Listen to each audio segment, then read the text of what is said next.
Hey everyone, it's Alex from XM Studios, and we are here live today to go over the Bumblebee production sample. So we're going to go over that, we're going to look through it, and going to let you know what we think. So, yep, Thursday afternoon here, actually beautiful day outside, and yeah, waiting to get out there. So let's go through this and let's see what we think of it. So Bumblebee is obviously part of our Transformer line. He is part of the 1/10 scale, and he comes along with the spike piece with him. What I do is I just pull up the images, so they are the two together. So yeah, Bumblebee and Spike. Going through this, I mean, Bumblebee is one of the originals. He's one of the classics. He's part of the G1, and he's one of the smaller Autobots, which makes him probably why he kind of gets along more with the humans, and he kind of interacts with those more than some of the others. He is very so yeah, he's very small, but he's also one of the sort of most loyal and one of the better sort of Autobots to get things done. Really, they did do a latest movie with him, which I actually really enjoyed compared to some of the others. Really, some of the fight scenes are now much better than some of the previous ones, which I really struggled to figure out what's going on with the fights. Let's see who we got watching. So we've got Dan Riley. Happy Thursday, everyone. The weekend's nearly upon us.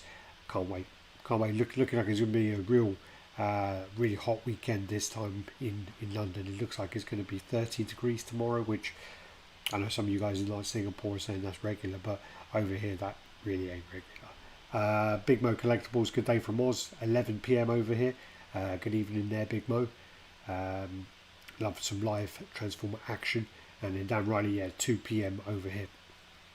So, few things to go over. So, basically, the Bumblebee is what the kind of spec was with this was we kind of took the kind of G1 look and then modernized it by adding loads and loads of detail, but also we didn't want it to look too like clean and like it's unused. We didn't want to make it look like it was like fresh out of the factory as such.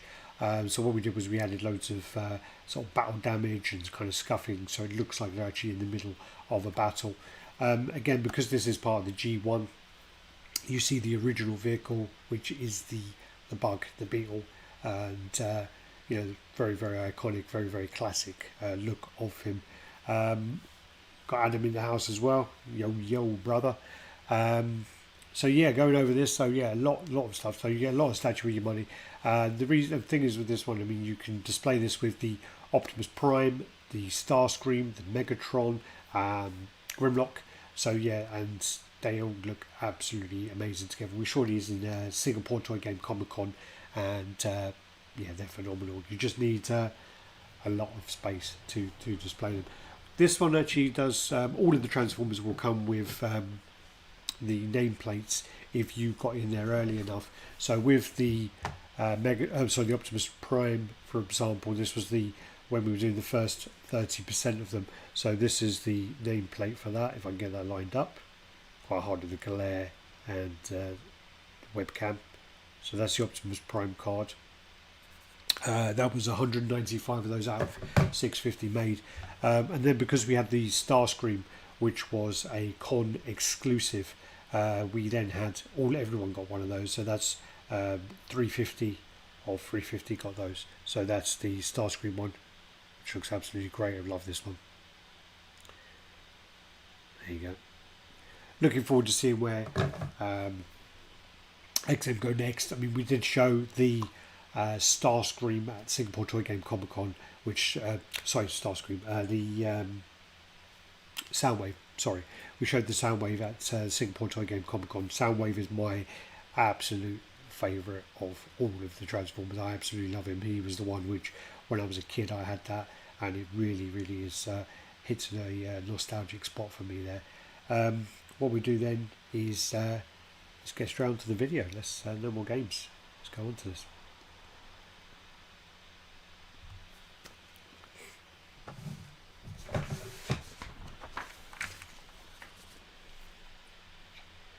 So again, this is based on the classic G1 look. This isn't based on the kind of movies, the movie versions there. And as you can see there on his kind of chest, you've got the kind of wear and the kind of weathering on there to look like he's kind of been in battle. He's not too clean. And yeah, going around nice 360 there with the Cybertron style base. So this is an edition size of 258, which is madness. I mean, that's really low. I think in the future this is going to be one of the pieces that is going to be really sought after. I mean, obviously the Optimus Prime is the leader, so he's going to get a lot more demand. He got 650, but this being 258, I think is going to be very hard to get in the future.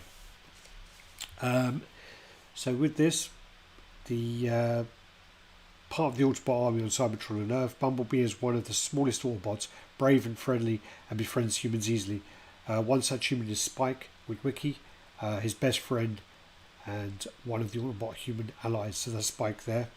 The Bumblebee Premium Form collectible statue features Bumblebee with Spike in his exosuit fighting side by side.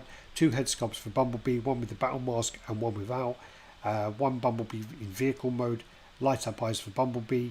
Bumblebee can be displayed by himself without Spike, it says here. Cybertron theme inspired base, crafted from cold cast porcelain, limited edition. Plus the early bird giveaway, first 30% received the nameplate as said.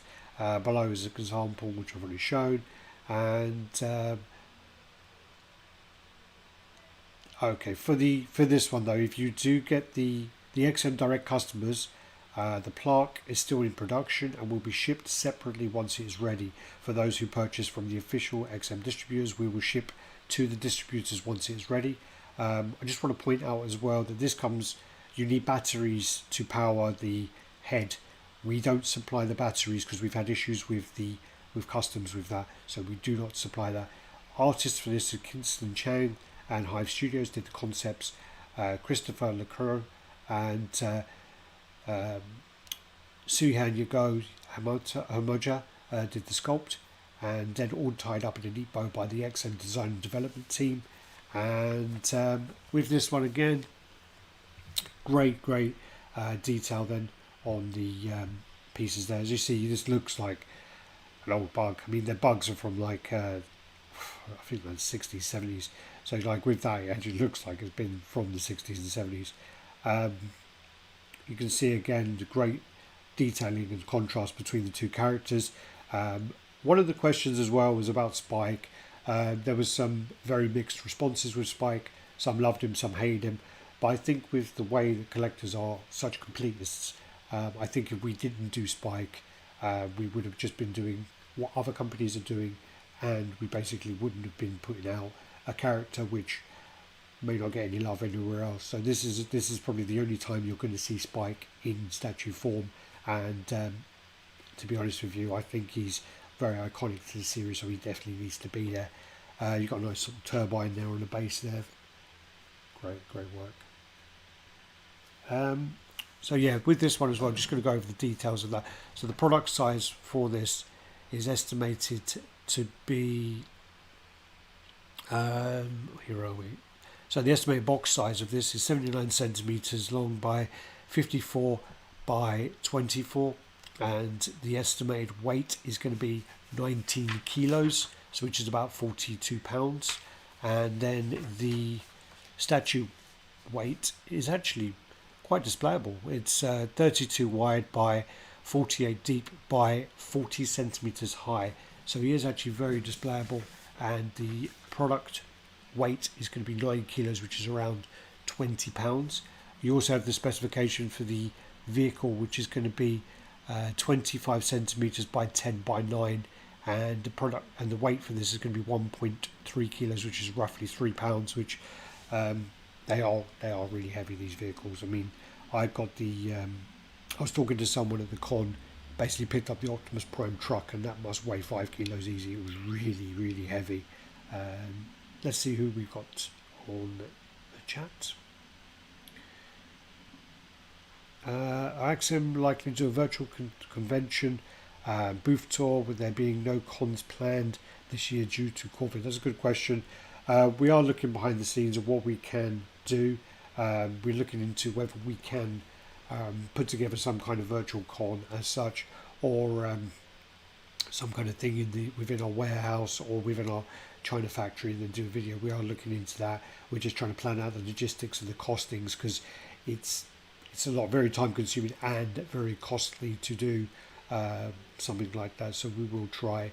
I mean, if the I'm really hoping it doesn't, but if the con in Singapore is cancelled in December, I'm going to be absolutely gutted. I mean, that's the one now I'm holding out for. I mean, Singapore, San Diego was cancelled, New York was cancelled. Now, with this one, this is one I'm kind of holding on to for the last one of 2020, and I really hope it happens. Edwin Diaz in the house.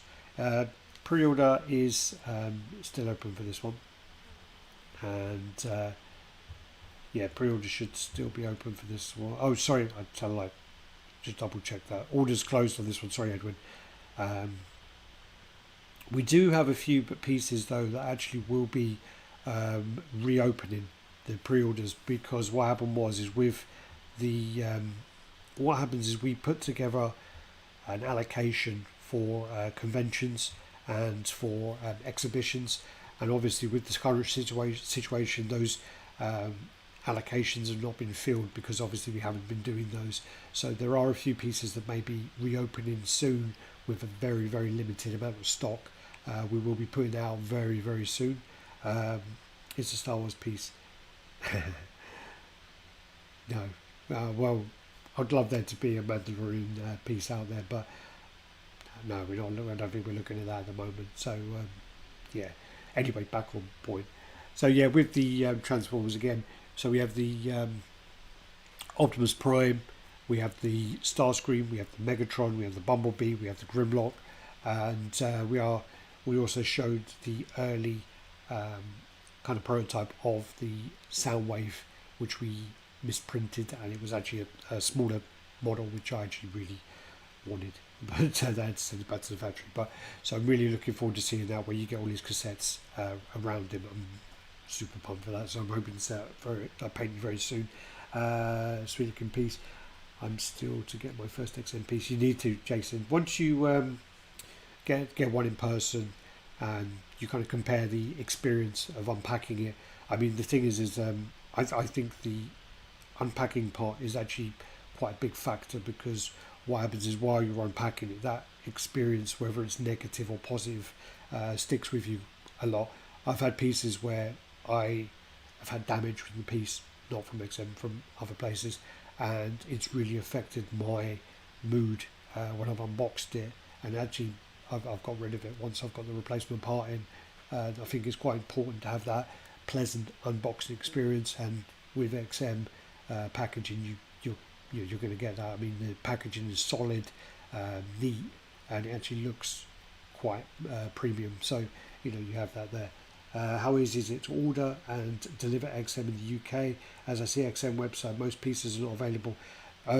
We're not able to ship the Marvel pieces to UK, but we can ship DC, and so the DC one Samurai line and the DC 1/6 we can at the moment. So hopefully we will be able to ship more in the future. If you send me a message on Facebook, Jason, I can give you advice on companies where you can get them from officially. Send that to me on Facebook. So yeah, going through again, fantastic piece. Congratulations to anyone who has this on order. Again, I definitely think with the numbers available of this piece, if you didn't pick it up, I do think you're really going to be disappointed, because I think later on down the line this one isn't, once this is in collectors' hands, I don't think it's going to be available. So yeah, congratulations. I want to say thanks to everyone for watching. Thanks for the support. Thanks for the comments. And what I'll do is, next video will come up, and I'll put that out soon. Which one is going to be? And yeah, happy collecting. Make sure you like, comment, subscribe, share, and definitely follow us on our social media. So we've got the Facebook page, which is XM Studios. We've got the Instagram, which is XM Studios, And we also have the Facebook group, which is XM Studios Life, which is a new group which I set up a few weeks ago, and is a community to share your XM pieces and your experiences with XM. And also, one of my favourite things about what's actually happened about the group is one of my managers and good friend of mine saying he basically is really sort of coming out of his shell and posted a lot on there. So there's a lot of behind the scenes stuff where he visits the factory and a lot of things which I see on the actual group before he even sends it to me. So it's actually a group to get a lot of exclusives. So definitely check it out. Keep up great work, mate. Thank you. Rich looks great. Thanks everyone. Take care. Enjoy your Thursday. And if I don't have a chat before then, have a great weekend, and I'll see you soon.